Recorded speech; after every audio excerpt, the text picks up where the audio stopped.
Bienvenidos a Museos Inteligentes, primer podcast dedicado al análisis de tendencias museológicas de América Latina, completamente desarrollado en español. Bienvenidos y bienvenidas a un nuevo episodio del podcast Museos Inteligentes. El título de hoy es Coleccionar la contemporaneidad. Y para abordar el tema les propongo 3 preguntas guía. ¿Qué criterios aplicamos para colectar un fenómeno social de coyuntura, ese que está pasando en estos momentos? ¿Cómo está representada la cultura digital en las colecciones de los museos? ¿Qué está pasando en materia de gestión de colecciones, relatos curatoriales e inteligencia artificial? Si les parece, les cuento cómo yo me acerco a estos temas. Tiene que ver con diferentes intercambios con colegas extranjeros. Para quienes no saben, hay un organismo internacional que es el ICOM, Consejo Internacional de Museos, que tiene comités por países y por subtemáticas, colecciones, museo de ciencias, curaduría, etc. Yo desde que me inicié como museóloga soy miembro y hace unos años me uní a un comité denominado COMCOL, cuya traducción sería algo así como Comité para el Coleccionismo Contemporáneo.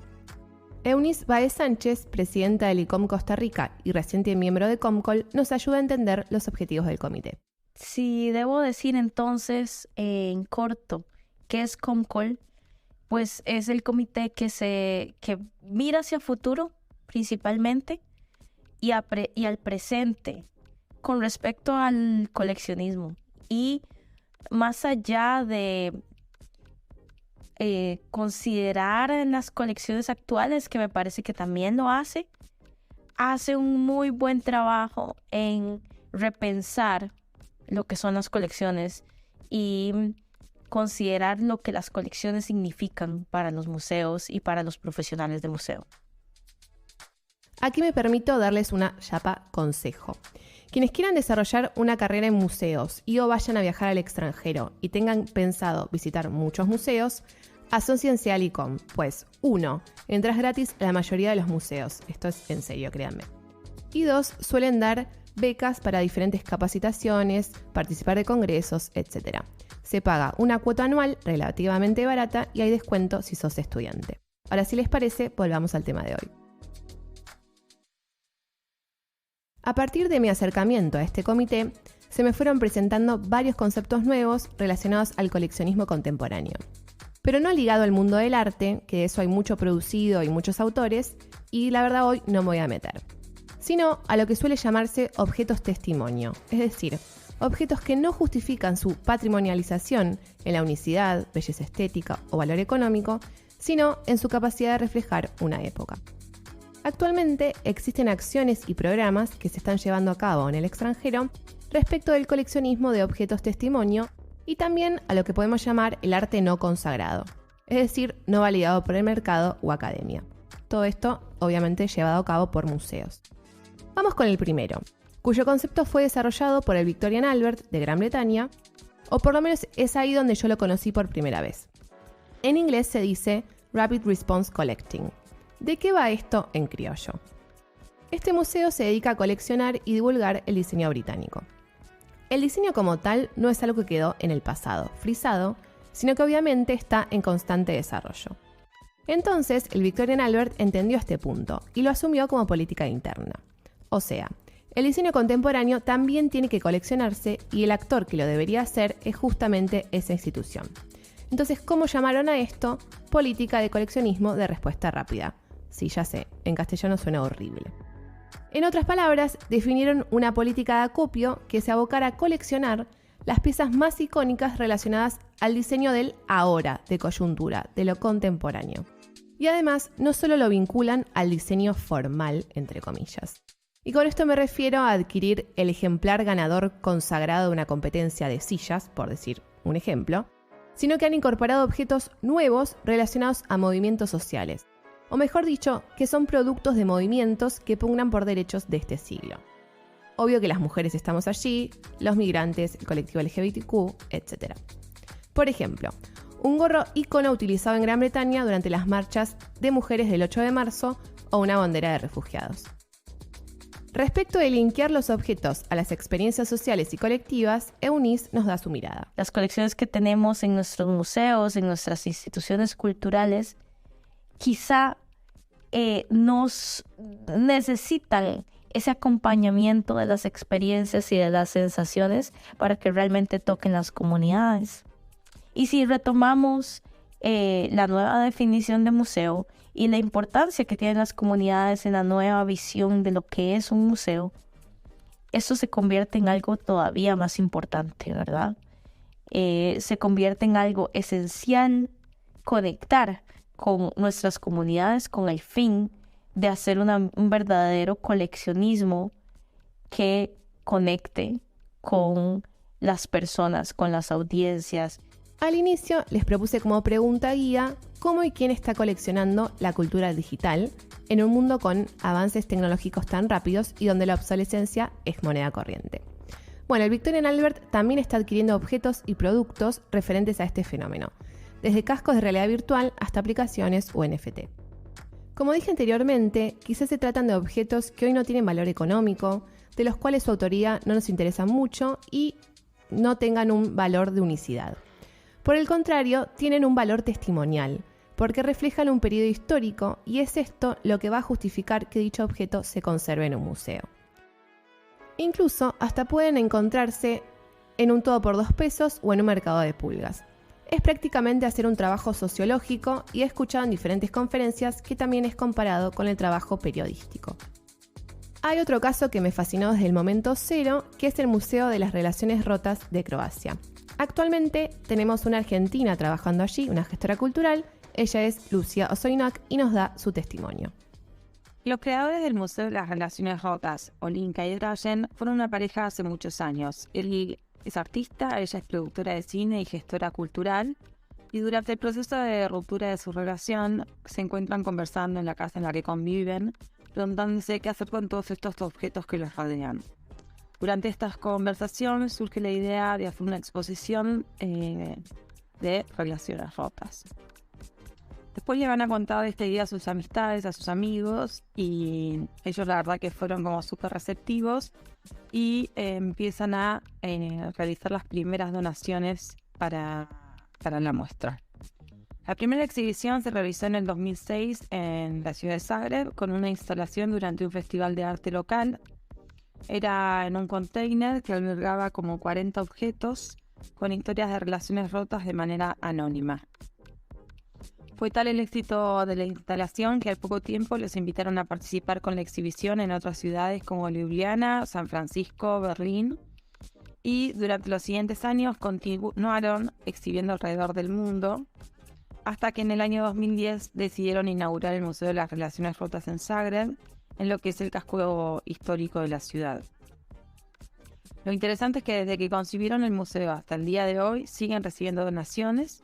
Hoy en día hay más de 3.000 objetos en la colección del museo y para cada muestra que realizan en las distintas ciudades del mundo, realizan una convocatoria especial para exhibir historias locales. Respecto de las historias más interesantes que podemos encontrar en la colección, ella nos da su mirada.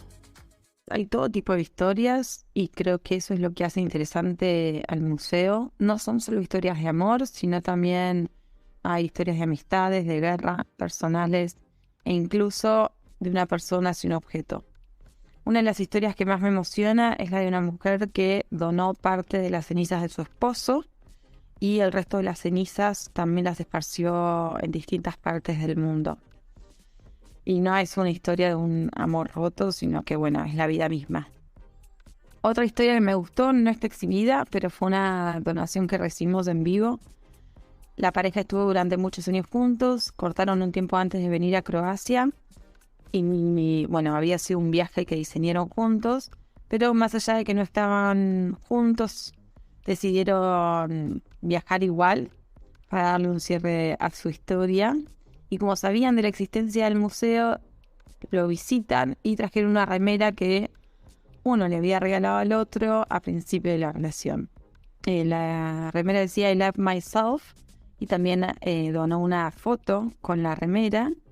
Y en la historia aclara cómo a través de los años en la relación él se había olvidado de amarse a sí mismo y en un punto esa fue como una de las razones del quiebre de la relación.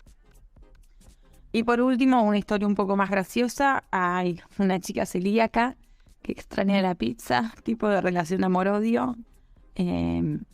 ama la pizza como todos, pero después de comerla la odia porque, bueno, le hace sentir mal. Así que, bueno, más de 4 años sin comer pizza y donó una caja de pizza. Para resumir, podemos decir que es un museo que nace de la necesidad afectiva, que tiene su formato presencial y virtual, que comenzó siendo un proyecto pequeño y rápidamente se tornó colaborativo y se extendió a nivel mundial. Sin embargo, aquellos museos que solo son analógicos no tienen capacidad ilimitada para adicionar objetos a sus colecciones. Y hay aquí otra vez disputas de poder simbólico, tensiones alrededor de lo que se vaya a patrimonializar y de lo que quede fuera. Por suerte, gracias a diferentes movimientos sociales y a profesionales que pugnan por una decolonización de las prácticas museísticas, este acopio contemporáneo tiene ángulos mucho más amplios y democráticos que los procesos de patrimonialización de otros siglos, porque lo llevan a cabo las propias instituciones o porque las propias minorías lo hacen. En ese mismo sentido está el ejemplo del Museo Ama y No Olvida, Museo de la Memoria contra la Impunidad, un museo hecho por personas en Nicaragua justamente para recopilar las historias de las víctimas de represión en Nicaragua, que han ocurrido a partir de abril del 2018. Y este proyecto nuevamente no tiene un espacio físico, sino que surge a partir de proyectos específicos, de experiencias y de exposiciones, con el fin de recopilar y no olvidar a estas personas víctimas de represión.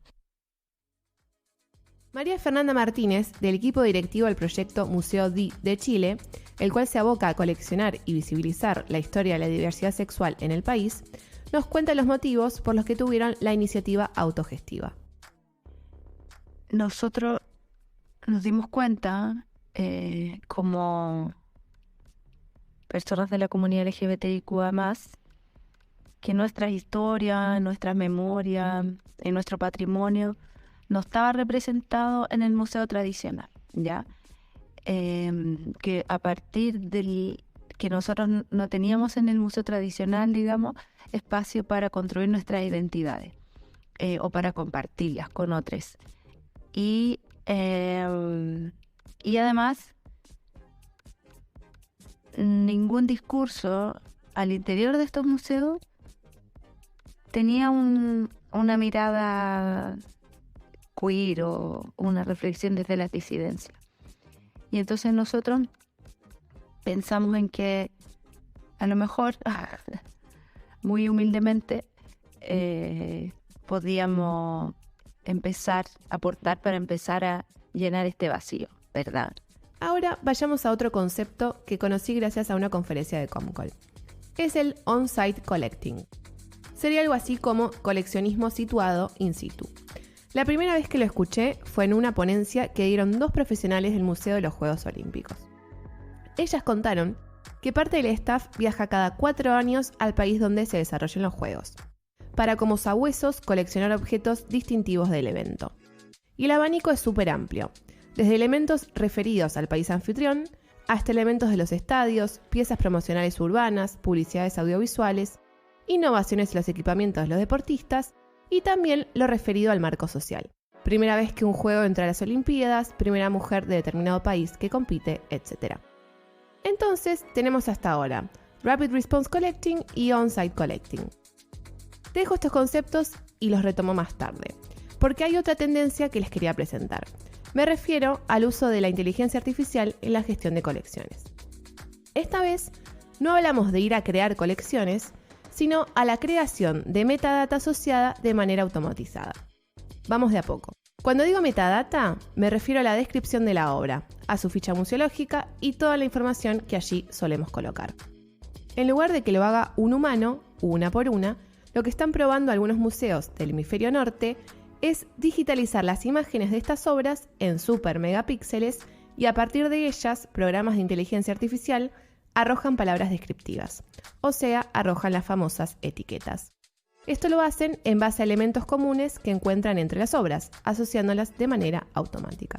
O sea, el fichaje de la obra te lo hace una computadora a partir de la imagen de la obra, que te hace además muchos fichajes a la vez y te los relaciona. Estas asociaciones, según están demostrando algunos estudios, pueden brindar nuevos enfoques en materia de relatos curatoriales. En el paper This is not an apple, esto no es una manzana, de Elena Vilaspesa, se cuenta sobre cómo la inteligencia artificial arrojó metadata referida al gusto y al olfato, dulce, amargo, perfumado, en base a imágenes de naturalezas muertas, datos que los humanos no habían descrito al hacer la catalogación. Para resumir, aparentemente, y lo digo con cautela, lo bueno de esto sería que las máquinas son, por un lado, capaces de agilizar procesos. Si vos te haces 4 fichas por día, seguramente la computadora haga mucho más.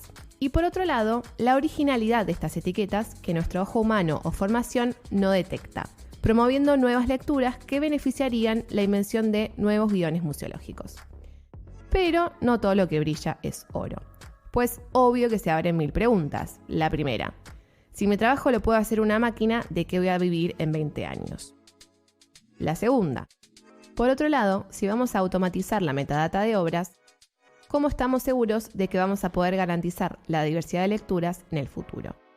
Todo esto es bastante experimental e incipiente, pero es algo a tener en cuenta, pues tarde o temprano va a llegar a nuestros pagos. Así que mejor comenzar a conocerlo y debatirlo de antemano.